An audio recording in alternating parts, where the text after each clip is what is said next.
Welcome back to Sincerely Mekhdiyeva. I'm your host, Leila Mekhdiyeva. I'm back with an episode number 2.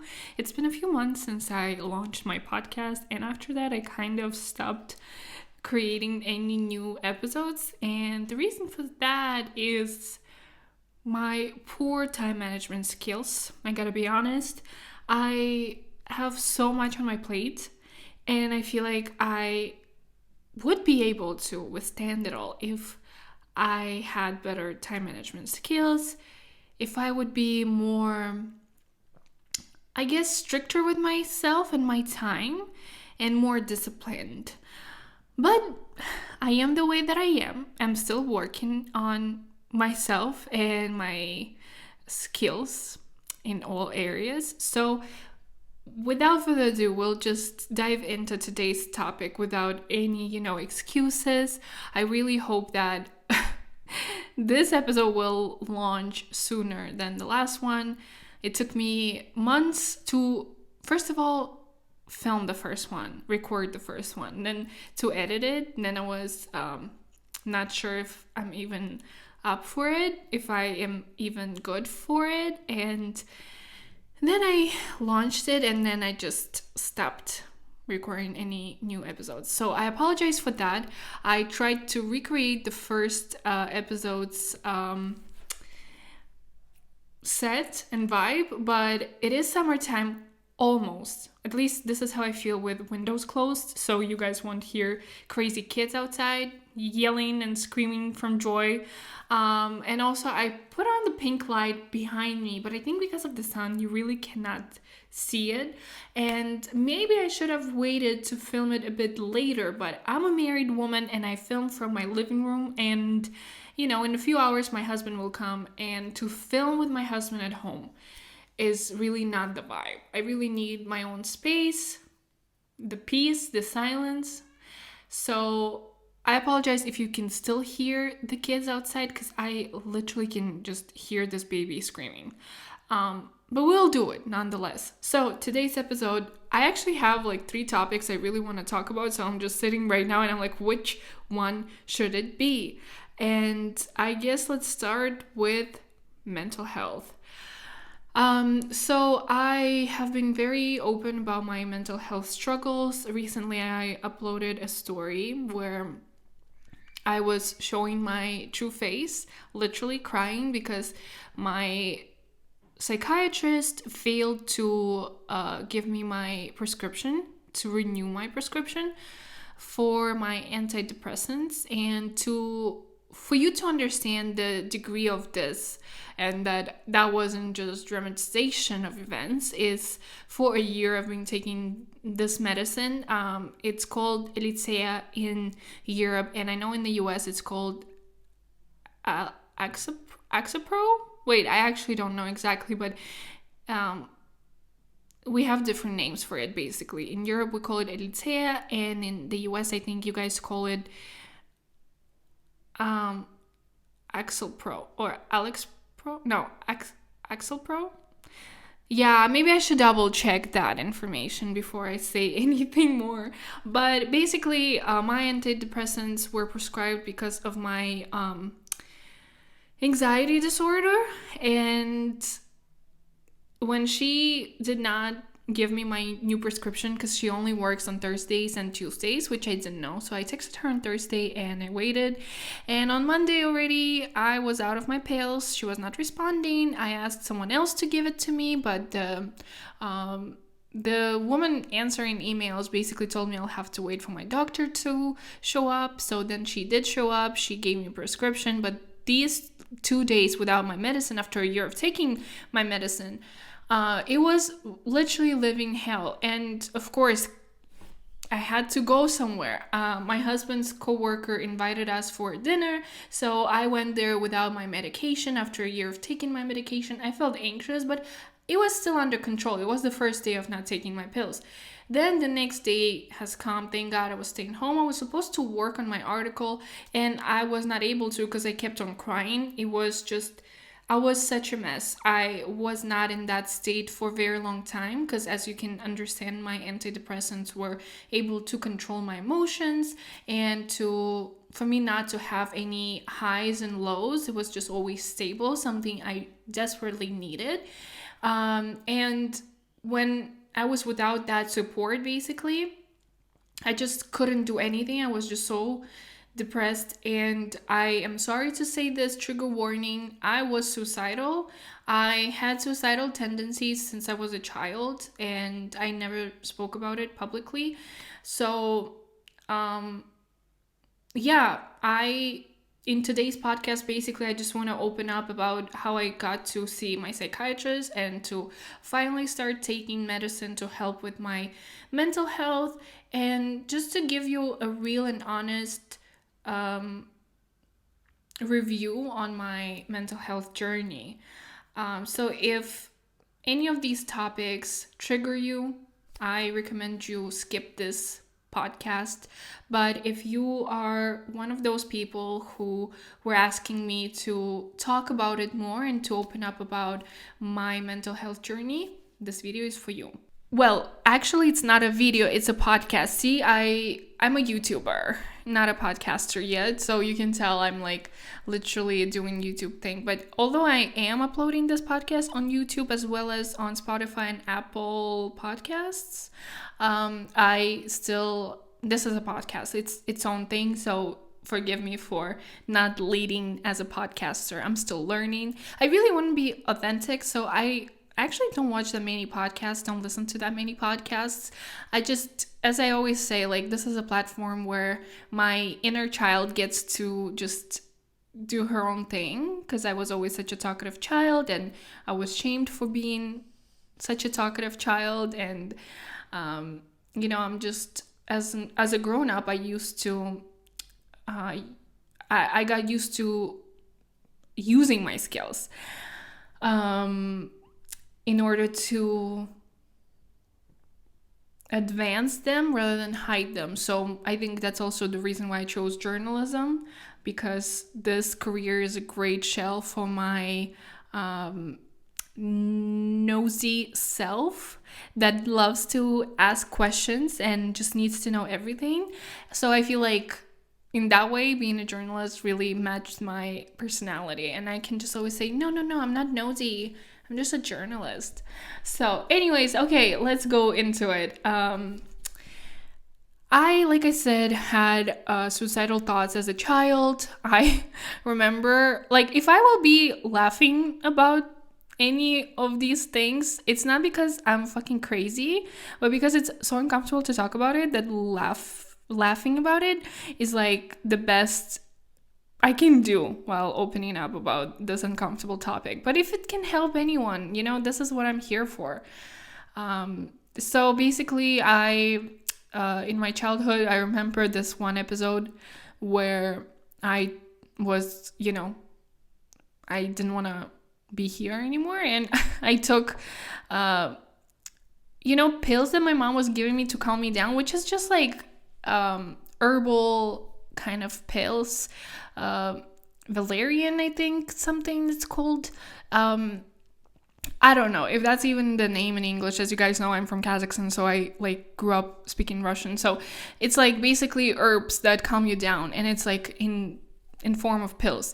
And I took a lot of them. Like, I don't remember exactly how much, and I was like then getting anxious that I am actually like I did something I cannot undo. And then my mom was like, I told her about it, and she just, not the best parenting advice, she just started like screaming at me and telling me, what the hell are you doing, like, stuff like that. And I remember also as a child a few times opening up about these thoughts that I had to my mom. And I don't know, I don't remember, like, I think honestly I don't blame my parents at all, because you need to understand that my parents grew up in the Soviet Union, and it's not the most liberal and progressive thinking part of the world. It was very suppressed and very controlled.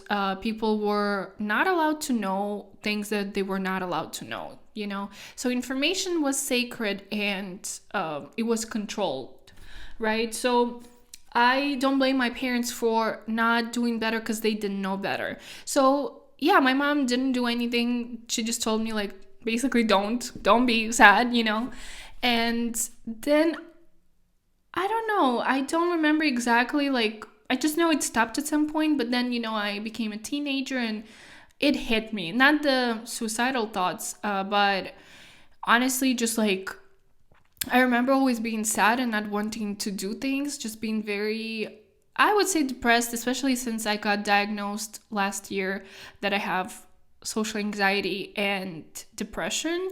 Um, I guess that was also the beginning of my depression, like when I was a child. And my whole life, I really wanted to move away from my hometown, from Almaty, which I love my city. I love coming back and like remembering my childhood there. But growing up there, I really couldn't wait to grow up and leave.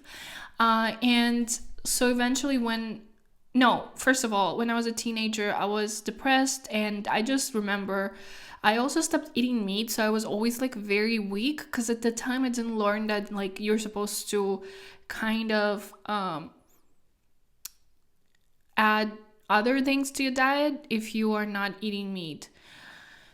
And so I think it was just physiological, but also mental struggles. So it was combined, body and mind, And I think throughout my life, I learned one thing, that like body responds to the stuff that your mind is dealing with, and when your mind just cannot control it anymore, that's when body also shuts down. And I'm gonna give you an example that was very traumatic for me, I'll be honest.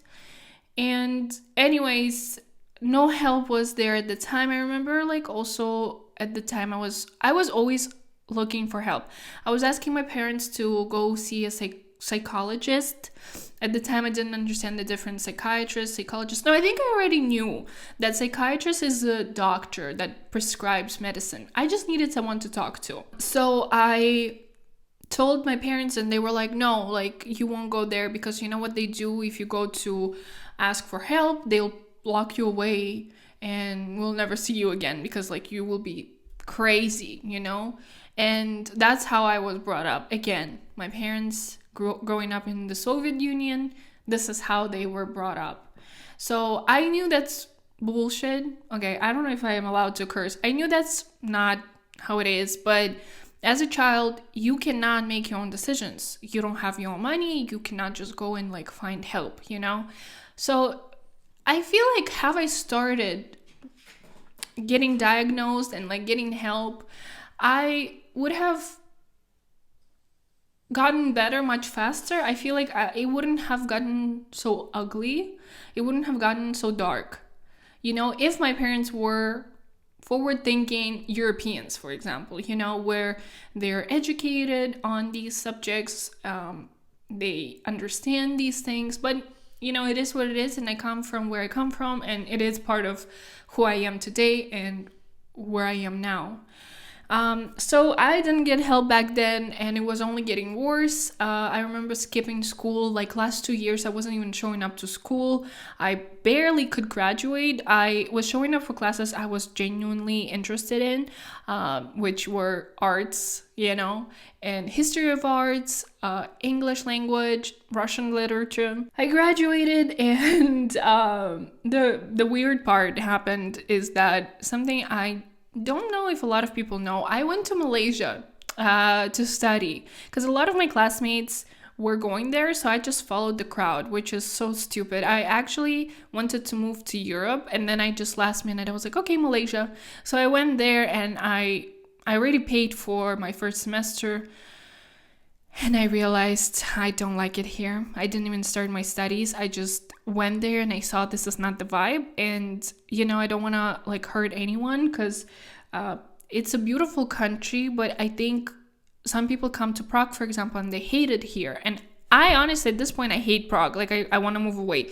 But back then it was exactly what I needed. So to each their own. When I went to Malaysia, I just didn't like it. So I went back home, and this is when it was again ugly and disgusting. My depression, I was literally not leaving the house. I heard people calling me names because I'm an idiot who dropped out of college and had this amazing opportunity to leave Kazakhstan, and she came back. What an idiot. Like, I heard these things being spoken about me, and I knew I was an idiot because here I am fucking stuck at my parents' house, and my classmates all like moved on, started new life, and they were at universities and they were making new friends, and I was just stuck and depressed. And I don't think I was suicidal, but I was just like, I was disappointed in myself. And then I somehow just started, like, I told myself, you gotta go through it, you gotta do it, come on, stand up and go. And so I did. I went to Azerbaijan, which is the land of my people. This is where my father grew up, was born in and grew up, and I still have my relatives there. So I went to Azerbaijan to visit my family, and I think like that was such an important spiritual part of my journey, because I think coming to where my dad came from, and from what he grew up, like from what he was given and what he has become and what he has given me, that really inspired me, that really put things into perspective and made me understand that this place where I am now, Azerbaijan, is where my roots are from. I might be there elsewhere, I want to move elsewhere, but this is where I'm from. Like, and the fact that I am where I am, like, I have no right to stop because my father didn't stop. And like, I cannot even put it into words. It's just this overwhelming feeling that maybe if you're also diaspora kid and you go back to your parents' land, that is also your land, but you never like really grew up there, you never spent there more than like summer vacation, you know what I mean? And you go there and you're like so foreign but so and it really makes you understand things. It makes you realize that you are different than kids back home because you come from this, and it's only thanks to your parents that you were able to be where you are and to have better life than they did.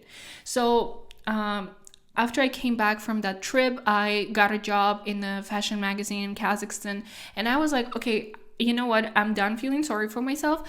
I will save up for my education and I will go to Prague to study.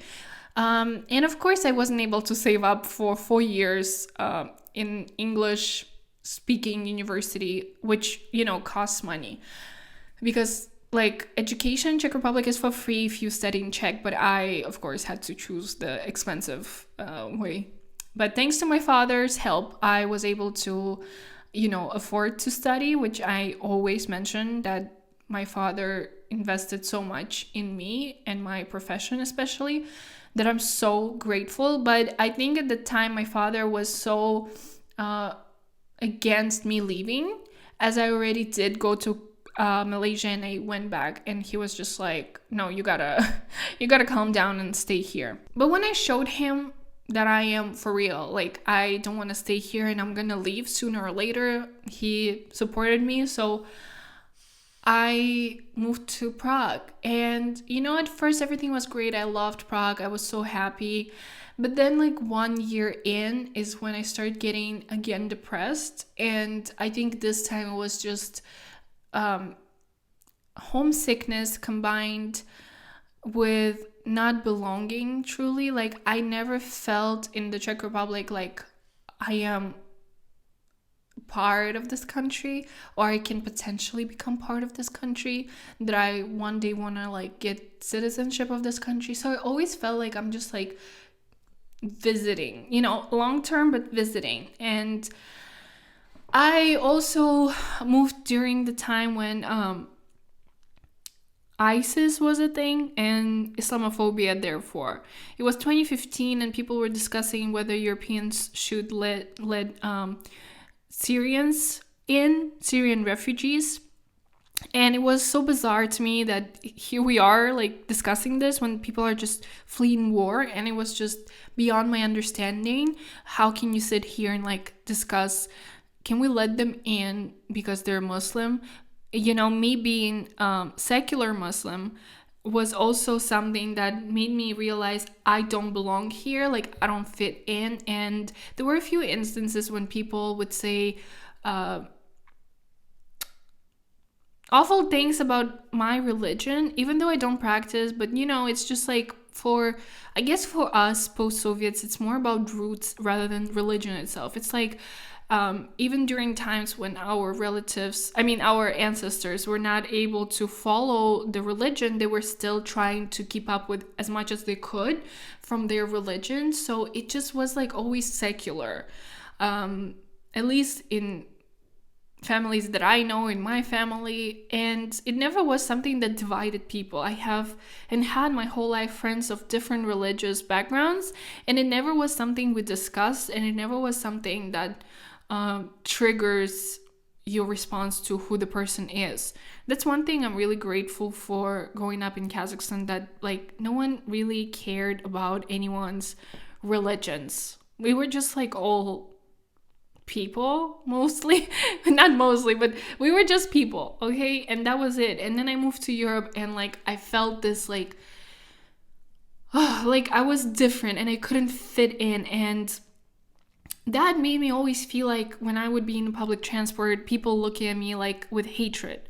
And I think some of them were, but also I think this is where my social anxiety really, I don't know if it was always there and I just never noticed, but this is exactly when I started noticing that, okay, this is where it started, So I had this feeling that everyone is looking at me, everyone is judging me, everyone is against me, no one wants me to be here. And then it got even worse, I think, also because I was attending like English speaking university, and I was trying so hard to fit in and like to get rid of my accent. And I would have, American, and some of them were British professors, and I would have also other kids from both Soviet countries with me in the classroom, but also like Americans.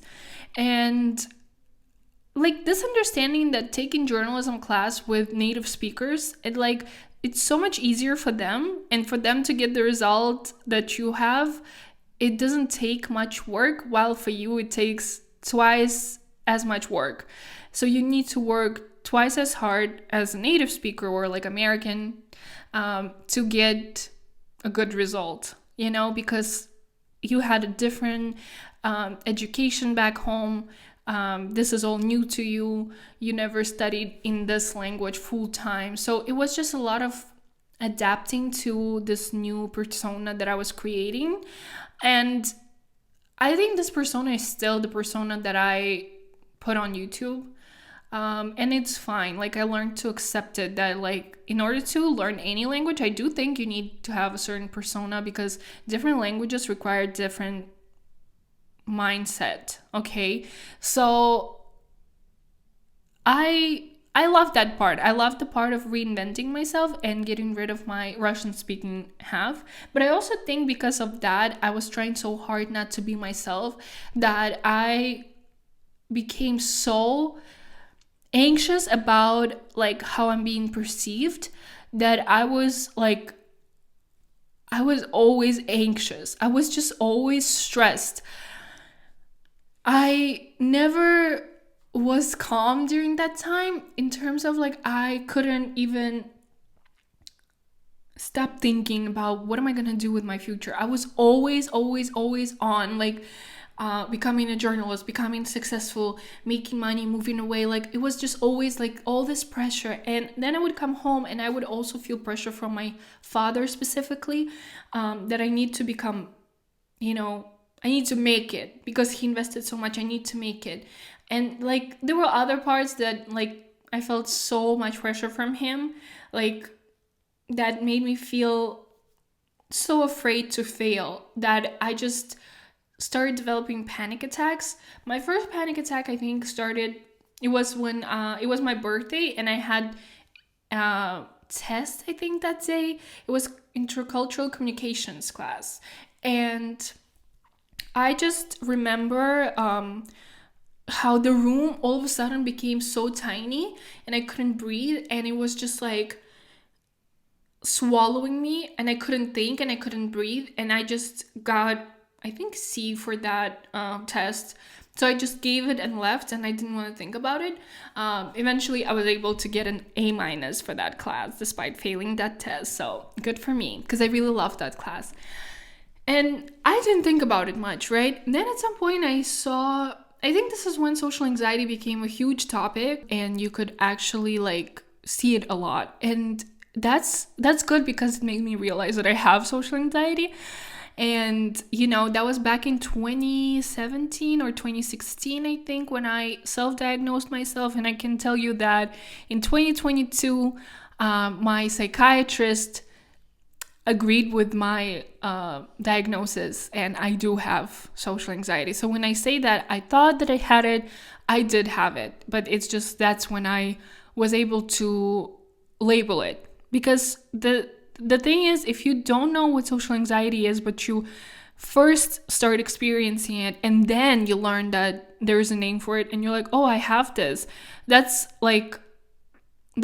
a bit scarier. Because like when you see people talk about ADHD these days and you read the symptoms, you're like, well, maybe I do have it. I do think like I forget to do things, stuff like that. But when you're struggling with something and you're like, what the fuck is going on? And I cannot put a name on it. I cannot label it. And then you just magically find that there is a name for this.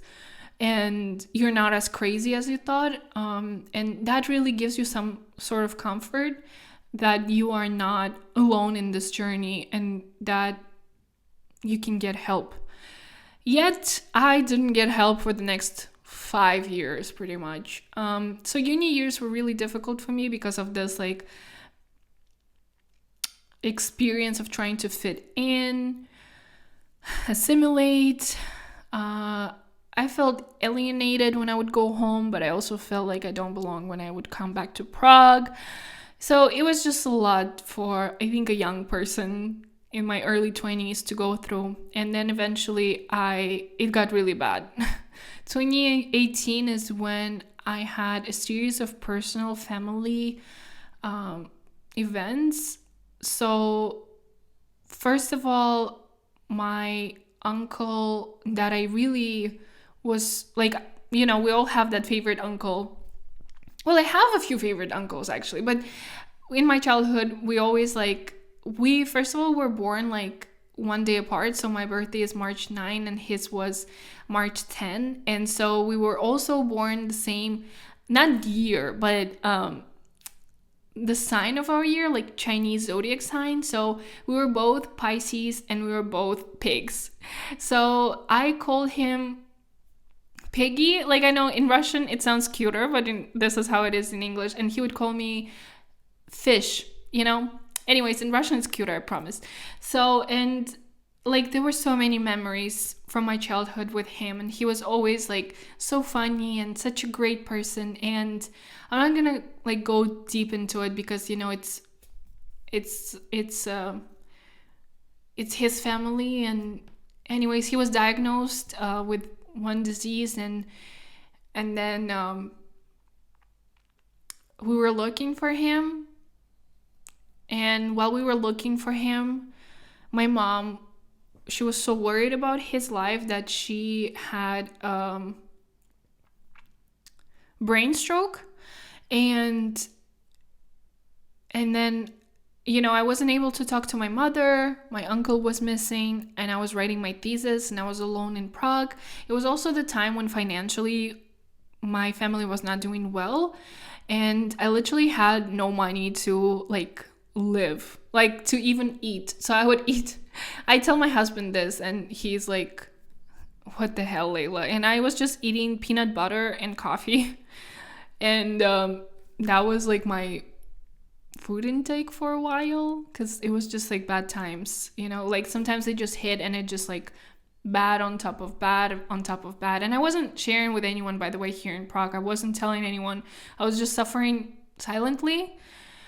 And then eventually, while my mom was still in the hospital, my uncle was found dead. And like this whole time when we were looking for him, I was sure we'll find him and he'll be all right. And then like the bad news just came. And I remember like when my cousin told me about it, I cried, and then that was it. And I shut down, and I just moved on. I thought so. So that was, I think, in February when that was happening. I think we were looking for him for 2 months. So in February, we found him. And I wasn't there with my family when it was his funeral. I wasn't there, like nothing. I was all alone in a foreign country, eating peanut butter and drinking coffee.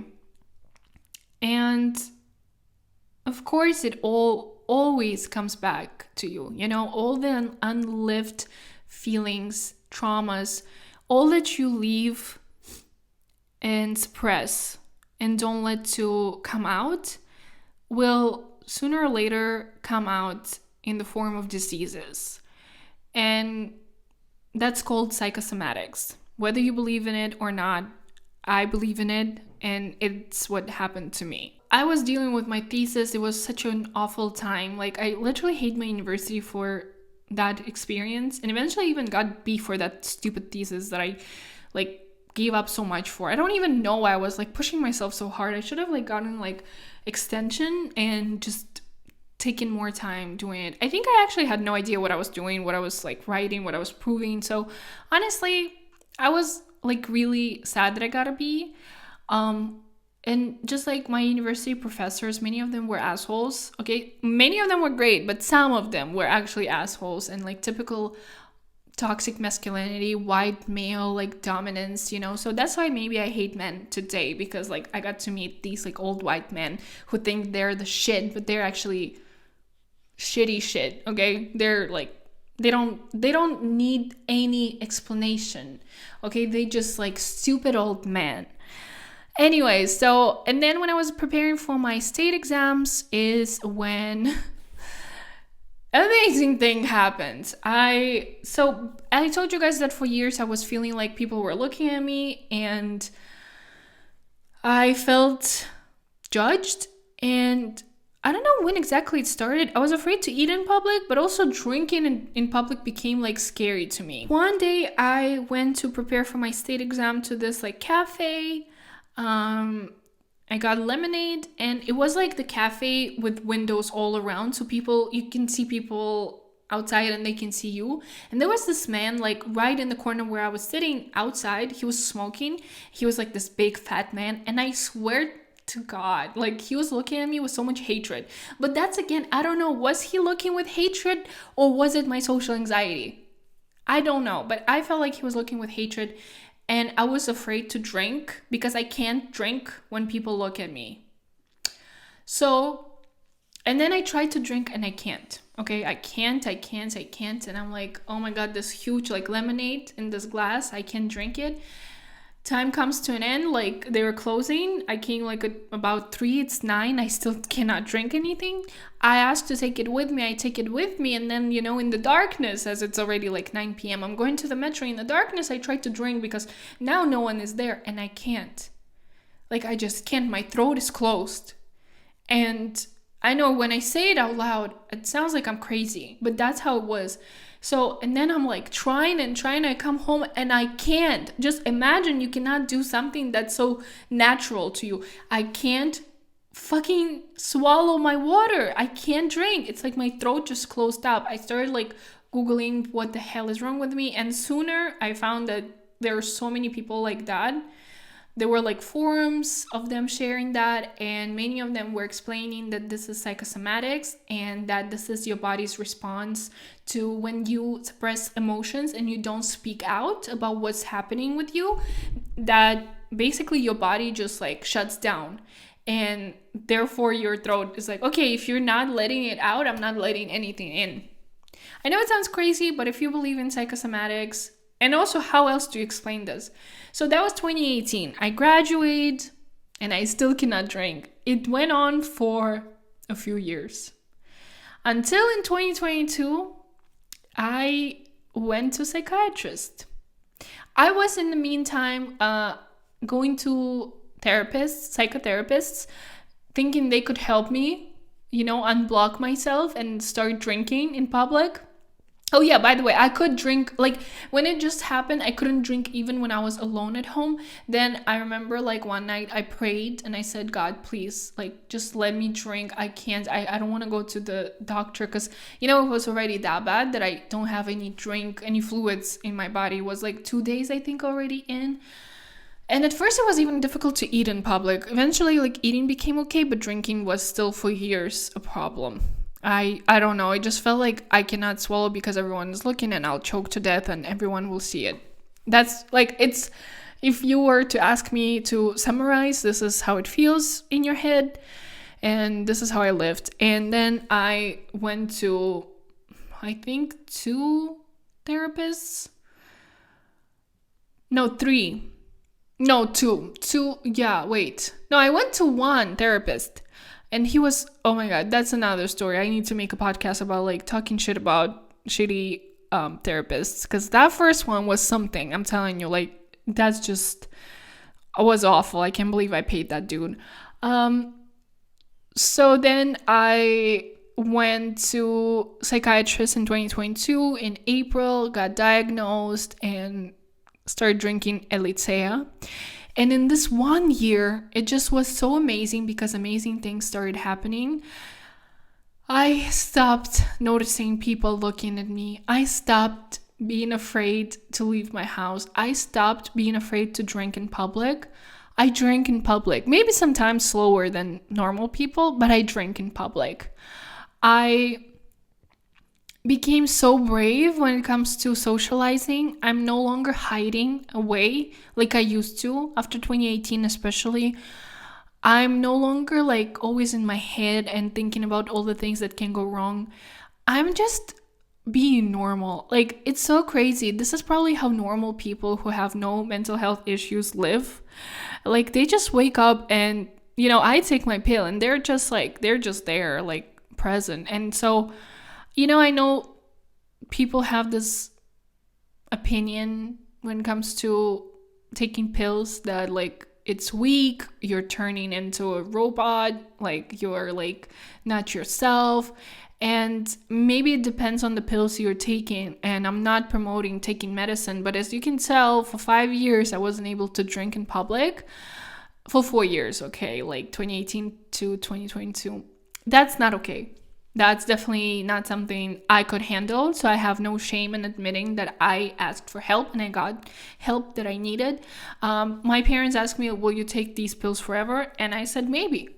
If needed, yes, because I don't want to go back to how things were before I started getting help. And, you know, the whole story about mental health issues is so much longer than, you know, my actually, like, me going to the psychiatrist and telling her everything I told you now, basically, and her diagnosing me. It was like 30 minutes, okay? 30 minutes and that's it. And she just gives me pills, prescribes them to me. Eventually we increased the dosage. We started with 5 milliliters and 10, 15, and now 20. And now I'm good. Like, and it's so crazy that it took me 30 minutes speaking with a psychiatrist, 1 year of taking the pills to get rid of something that took me years of suffering quietly. And you know, that's like, I'm here to share the story, not to encourage anyone to do anything, but just to openly say that we need to stop making people feel bad for having issues with mental health, but also let's not romanticize mental health issues because it's ugly. Like, mental health issues, there's nothing romantic about it because I feel like social media makes like depression a whole aesthetic, social anxiety. And honestly, I hate when people say, oh, I have anxiety, and I'm like, were you diagnosed? And they're like, no, but I'm anxious. Just being anxious is not the same as having anxiety disorder. You don't have anxiety. You might be anxious sometimes, but you don't have anxiety. You know what I mean? Because, like, it's just like by saying you have anxiety, but you're like, yeah, I'm afraid of, like, going somewhere. And it's like, of course it depends on each person, but unless you were diagnosed and you understand what you're saying, like, don't say that. It's like the same as saying, oh, I'm so depressed, when you're just sad. Because people who are depressed, it's like so much more than just, oh, I feel sad today. It's, as someone who had depression from a very young age, I would say like teenage years, I can tell you that when it hits, you just don't feel worthy to be here because you feel like a broken piece of the society. yet again, this is my personal experience. So that's why I don't like when people romanticize having mental health issues. But I also want people to normalize it and to not be afraid to ask for help. Because as I said, because of the same stigma of, oh no, I'm not going to take pills. I don't want to be like, not myself. I feel like I'll lose myself. By taking pills, I'll lose myself. And by the way, my example inspired 2 of my friends and my husband to go to psychiatrists and get prescriptions. Obviously, they weren't asking for anything. They were just saying their issues. And 2 of my friends actually got prescribed the same pills as me. So we are team Elitsea, which is Axelpro, Alxapro. You know what? I have my laptop right here, so I'll just do that. Oh, it's Lexapro. Oh my god, guys, I'm so sorry. I was saying Axelpro. It's actually Lexapro. I am not afraid to take it for the rest of my life because, as I said, I am able to exist and create content and interview people. Before, my anxiety would stop me from reaching out to people and asking them for an interview. As you guys know, I do that for a living. I write articles about people's lives and successful stories and everything like that. So without my pills, I don't think I would be able to keep it all together. I'm here sitting down talking to you and trying to get better with my time management skills. And my mental health is a big reason for that. When my mental health is downhill, I cannot create content. I cannot be active. And also, I think that's why freelancing is so great for me, because there are days when my mental health is not doing well, and having to go to work and interacting with people when you have like mental health issues is really like so difficult. And it's something that I'm so grateful right now, at least I don't have to do, because for my mental health, this is the best right now. And yeah, that's really like my story with my mental health. This past year has been great since I started taking my antidepressants. I don't recommend, but I think you should ask for help. If you have been suffering with anything mental health related for more than a year, really, it's not worth it. It's not worth it to suffer silently. And all of my friends also who got help, they're also saying like, I wish I did it sooner. I have no idea how I functioned before. Like, it's just, the world today is so crazy. They're literally putting out robots for us to compete with, okay? AI and ChatGPT, all of that, that's not even like real. It's artificial intellect, okay? And they want us to keep up with that. Well, we cannot. Like, obviously we need some help. And, I think it's better to ask for medical help rather than try to use drugs or like alcohol to numb the pain and like keep yourself up, So that's just my story. There were people who wanted to know my mental health story. Here you go. Now you know everything. It's always so like uncomfortable to talk about this, but this is Sincerely Mekhdiyeva podcast, and here I am talking sincerely about everything. And I really hope you enjoyed this podcast. And if you did, like, subscribe wherever you're listening and watching. My Instagram is @Leila Mekhdiyeva, so you can keep up with everything I'm doing. Leave your suggestions, DM me your thoughts if you have any. And it was nice talking to you. I hope you enjoyed. I love you, and bye.